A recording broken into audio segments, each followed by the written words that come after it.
সালাউদ্দিন সাহেবের কথা উঠে এসেছে যে আমরা নির্বাচনটা পাওয়ার জন্য এগুলিতে রাজি হয়েছি এবং সই করেছি। এই কথাটা কিন্তু যিনি এখন স্পিকার তিনিও কিন্তু একবার বলেছেন যে আমরা গণভোটে রাজি হয়েছি নির্বাচনটা পাওয়ার জন্য।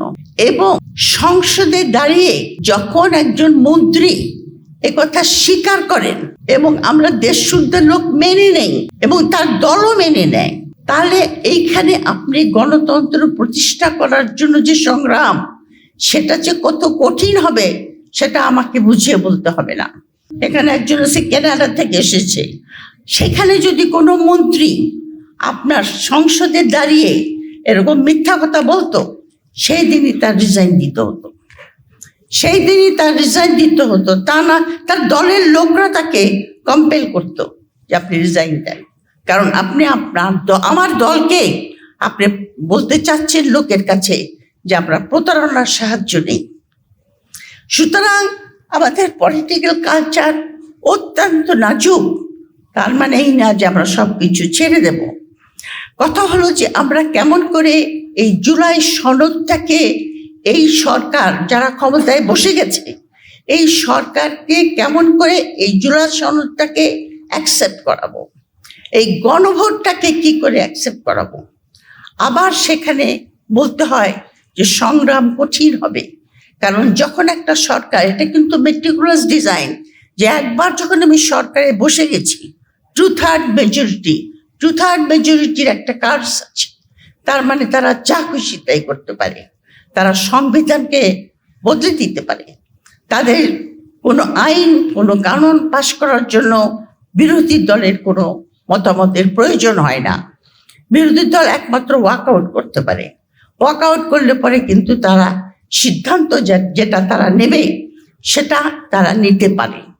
সুতরাং এই 2/3 মেজরিটির কার্স কিন্তু আমরা 2001-এও দেখেছি।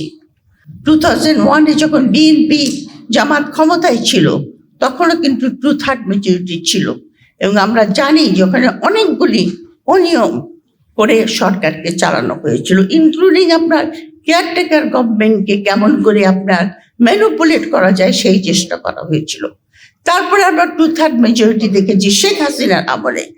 শেখ হাসিনার আমলের 2/3 মেজরিটিকে আমি বলবো তার সঙ্গে তার হাতে সমস্ত পার্লামেন্টে তার হাতে ছিল, কারণ সেখানে যেটা অপোজিশন ছিল যার কাজ ছিল সরকারের ক্ষমতাকে সীমিত করে রাখা, সরকারের কার্যকলাপকে ক্রিটিসিজমের মাধ্যমে লাইনে নিয়ে আসা, সেই কাজটা জাতীয় পার্টি তো করে নাই। জাতীয় পার্টি আমরা জানি যে তাকে গৃহপালিত দল বলা হতো।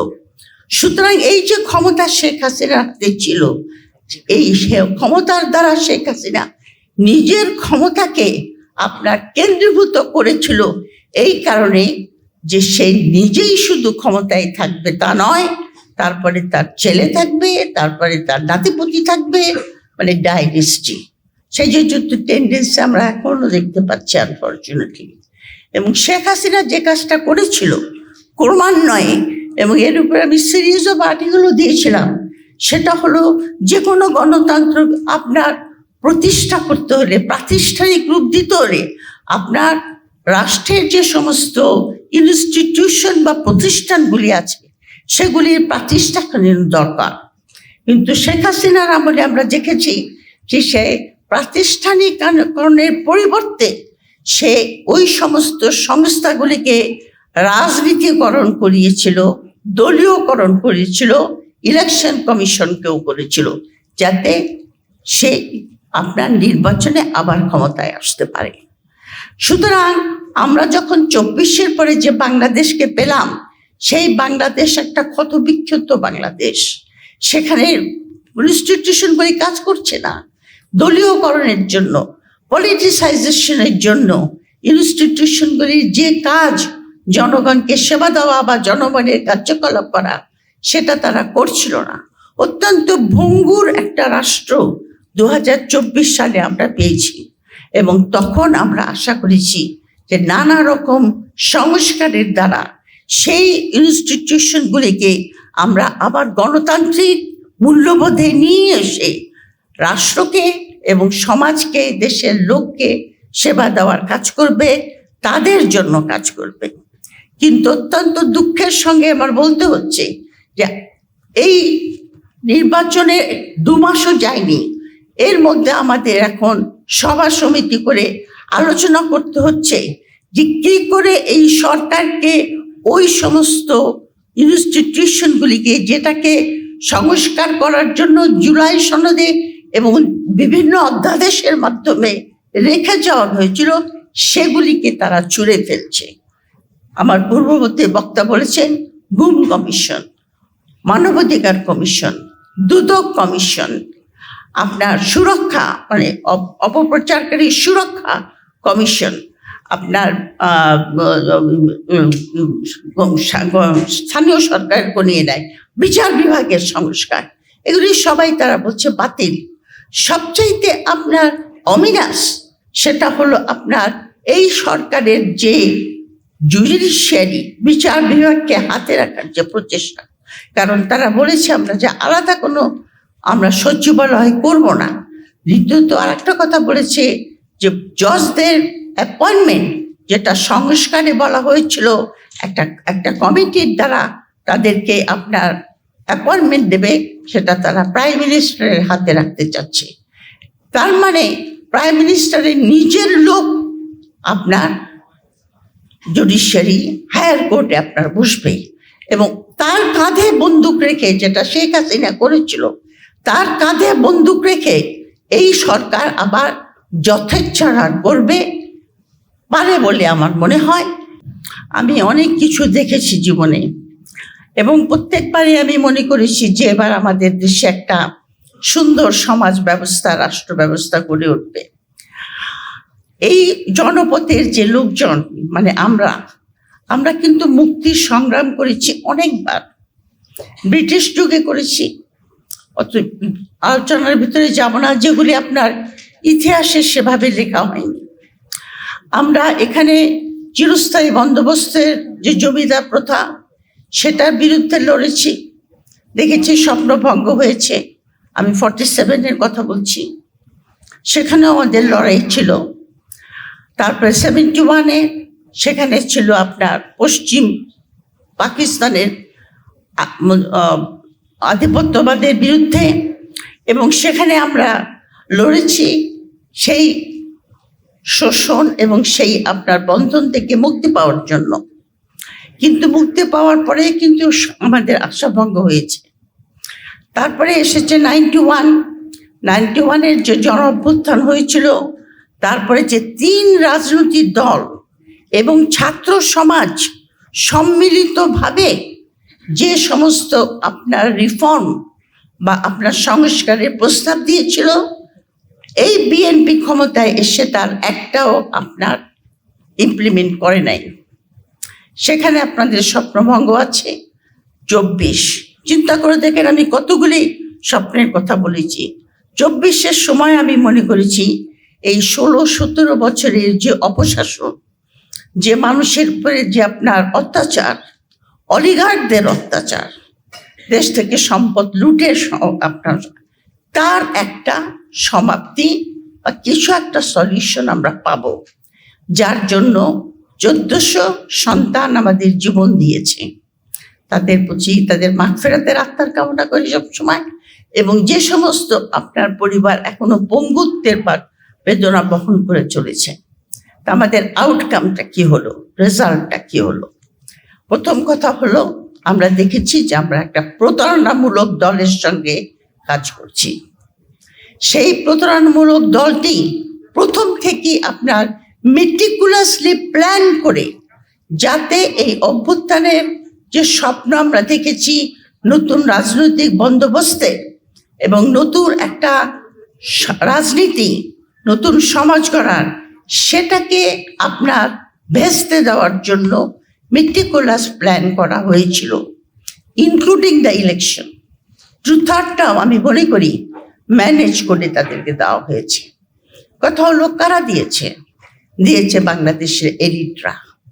বাংলাদেশের এলিট আপনার সিভিল মিলিটারি ব্যুরোক্রেসি, পলিটিশিয়ান, কিছু অংশ সুশীল, তারা তাদের ক্ষমতা ছাড়তে চায় না। সেই জন্য এটাকে ভণ্ডুল করার প্ল্যান করা হয়েছে। এবং একথা, এবং তারা বলে যে এটা তো জুডিশিয়ারি করেছে, আমি তো করি নাই। যেটা শেখ হাসিনাও বলতো, এটা তো আমি কিছু করি না, এটা তো জুডিশিয়ারির রায়, জুডিশিয়ারি তো তার কথায় ওঠে আর বসে। সুতরাং জুডিশিয়ারির রায় আর তার ইচ্ছা এক হয়ে গেছিল। এটা আমি মনে করি অত্যন্ত একটা ভয়াবহ রেজাল্ট আমাদের আনতে পারে। এছাড়া যে সমস্ত সাংবিধানিক প্রতিষ্ঠান যেগুলি আমাদের গণতন্ত্রকে আপনার সুরক্ষা এবং কার্যকরী করতে পারত, সেই সমস্ত সংস্কার নিয়োগগুলি পর্যন্ত প্রাইম মিনিস্টারের হাতে দেওয়া হয়েছে, এখন দিতে চাচ্ছে আর কি। কারণ সংস্কারে বলা হয়েছিল এই সমস্ত প্রাতিষ্ঠানিক সাংবিধানিক প্রতিষ্ঠান, দুদক, মানবাধিকার কমিশন, এটসেট্রা এটসেট্রা, এগুলির নিয়োগ হবে আপনার একটা দ্বারা, কমিটির দ্বারা। এবং এই প্রস্তাবও ছিল, যেটা খুবই সুন্দর, যে একটা কনস্টিটিউশনাল কাউন্সিল গঠিত হবে। ওটার মধ্যে আপনার প্রধানমন্ত্রী থাকবে, অপোজিশনের লিডার থাকবে, প্রেসিডেন্ট থাকবেন এবং সিনিয়র জাজ থাকবেন, ডিপেন্ডিং আপন কোন প্রতিষ্ঠানের কথা বলছি আমরা, এবং তারা এই নিয়োগগুলি দেবেন। মানে একটা স্বাধীন জুডিশিয়ারি এবং স্বাধীন প্রতিষ্ঠান আমরা গড়ব, যারা আপনার আপনার ক্ষমতার বাইরে থেকে কাজ করতে পারবে। নির্বাহীর নিশ্চয়ই ক্ষমতা থাকবে। সালাউদ্দিন সাহেব নাকি এক জায়গায় বলেছেন যে সরকার যদি আপনার শক্তিশালী না হয় তাহলে কি দেশ চালানো যায়? তো শেখ হাসিনার চাইতে শক্তিশালী সরকার তো আমি বাংলাদেশে দেখি নাই, সেটাই সবচেয়ে শক্তিশালী ছিল।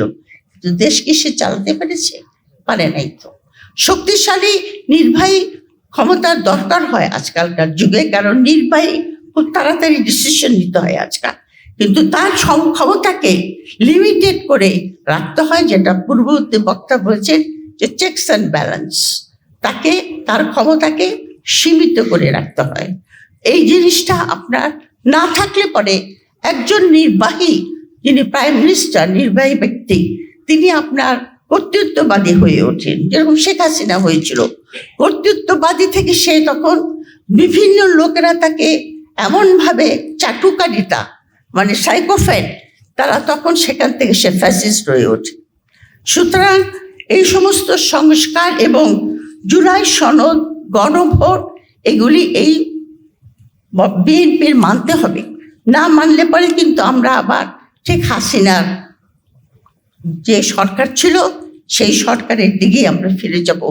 রিসেন্টলি আবার যে আপনার সিদ্ধান্তটা গ্রহণ করা হয়েছে স্থানীয় সরকারের ব্যাপারে, সেটা আরো ভয়াবহ। সেটা যদি আপনারা পড়ে থাকেন কাগজে, যে কিভাবে এই সরকার স্থানীয় সরকারকেও কুক্ষিগত করার চেষ্টা করছে।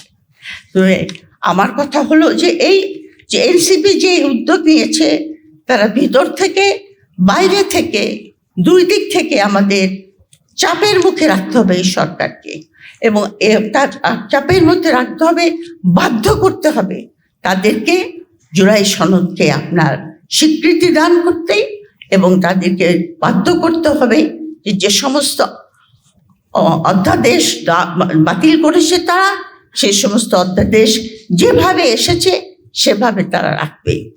আমার যেটা মনে হচ্ছে আমরা সেই পথে হাঁটছি যে পথে হাসিনা হেঁটেছিল।